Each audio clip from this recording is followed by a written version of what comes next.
Nigeria Institute of Estate Surveyor and Valuers Abuja branch has gathered all members under one umbrella for 2023 mandatory continue professional development seminar titled Business Strategies in Curbing Financial Constraint in Real Estate Development.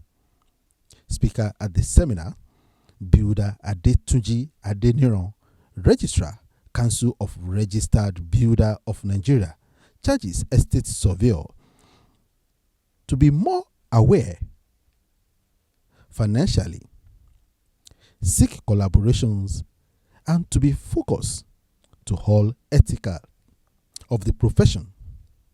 Well, there were quite a few strategies that were discussed, 11 of them in total, but it had to do with the estate surveyor, the need for the estate surveyor to be more aware financially, to understand finance and the business side of finance, the need for the estate surveyor to seek collaboration with other professionals in the exercise of their role in property development, so that the need for financial outlay is reduced when you can get other professionals on board on a sweat for equity basis.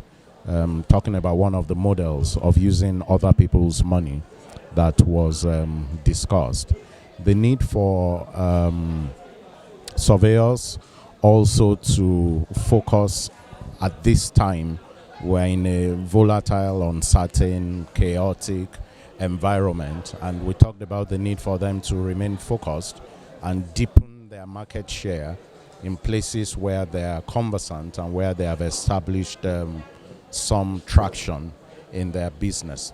We talked about the need for estate surveyors to be to engage with professionals and to use professionals in all that they have to do. We talked about the need for ethics. They need to be ethical, because when you think you are doing a shortcut, it costs much more on the long run. We talked about the need to pool resources together as estate surveyors to be able to build up capital to do projects. We talked about the need for them to be able to face projects instead of doing long-term projects where the assumptions cannot hold true. Break into smaller things that can be achieved within a 12 to 24 month period, so that that way you can start projects, finish them, get the assumptions right. We also talked about the need for estate surveyors to be clear on the strategy or the goal for any investment they're doing. What's the exit strategy they're deploying to be able to free up their resources from there? So I think that's a rundown of some of the strategies that were discussed at the paper I presented. That is for the professionals. Sir, what's your advice to Nigerians who might want to do one project or the other? Well, I mean, the bane of the Nigerian society is the fact that professionals are not used to do what professionals are trained to do. If you want to do a project as a Nigerian, use a professional. People studied these things. They know the various issues, associated with these various projects and professions. So if you want to do a project, use a professional. That's what I would say to the average Nigerian who wants to do something. Use a professional. That way your investment is secured and you are sure that whatever resources you put in it would create value for you down the line. Looking at this program, will you say this is a successful one, or what do you think about it? Right. So I think it's the organizers that will know what they set out to achieve and measure what they have achieved. But if I speak as an outsider, I will think that when professionals kind of shut down their business time to come and sit, to unlearn, relearn, learn, it's quite something that is needed for the industry. So to that extent, that this many professionals have left their businesses, left their practices to come and sit at this training or workshop, I would think it's a success for the institution. However, the president of the Nigeria Institute of Estate Surveyor and Valuers ESV Jumbu and Maya Abo advised members to take all the 11 points given by Adetunji and seek for more means to raise money, while advising Nigerians to also make use of professionals while investing in real estate.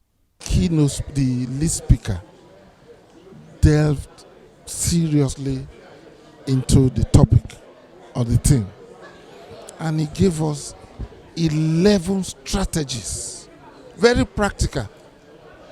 If you follow that 11 strategy from the issue of the rudiment of understanding the rudiment of accounting or finance to the use of professionals, you check it properly. He has broken it down that do we really need to start rushing to go and borrow at 30% when I can collaborate with you? I can collaborate with that. I can ask an estate. I can collaborate with the merchants for us to come up with development. And he mentioned it, issue of trust, integrity is what matters. So I will be advising my people, just as I've earlier said, that they should go and study all over again those 11 strategies. It will make a lot of difference. And you should also be happy that you are here yourself, because it also applies to you. Look at it properly and you know that there's a headway instead of this heavy financial. And he has from the lands, he indirectly told us, you can include the lands of to bring his land. You had him say it. He said it. Then you can include the builder to bring his professional expertise as part shareholders of the development. The estate surveyors and valuers who is empowered to carry out feasibility and viability appraisal of the project. That's what most people don't do these days. You just go ahead and start building. No, it's not done. In a developed or other climes, first you have an idea. You look for a professional. And when you are talking about development, the first professional you should approach is the estate surveyor. He will now tell you, no, don't go and buy land in Yanyan or Gwagwalada. Since you have this, he would have listened to you and be able to come up that this project you want to enter, is it feasible or is it viable? Project may be feasible and may not be viable. Project may be viable but may not be feasible because of legislations. So, and I keep telling people that they said, he who wears the shoes know where it pinches. The estate surveyor and valuer in the built environment, that built industry chain, we are the last boss. We begin and also end it, because at the end we manage. So we know where it pitches. We understand the market. Don't just go.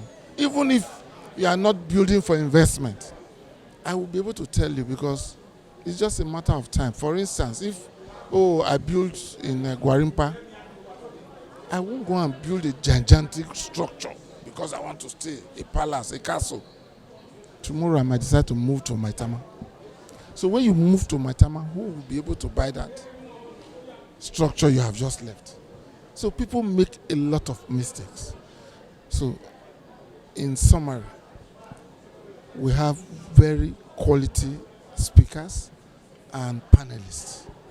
I will advise them, listen to them. Don't waste your time. I'm so happy that at least I listened to the first person before leaving that. Looking into the system today, which advice will you give Nigerians who are not estate surveyor, who doesn't have professional knowledge on what to do in terms of what next should they do? At least they have little capital. The best thing is use professionals. Approach a professional. If you go and approach one of the professionals in the built environment or in the built industry, and at the same time, he too knows that that is not his capacity, he will call another professional to start it. That's why I said that apart from the estate surveyor and valuer, there are other professionals. And as he has rightly said, we all have our own different expertise. But I can tell you, one key professional that is very important when you want to go into investment in development is the estate surveyor and valuer.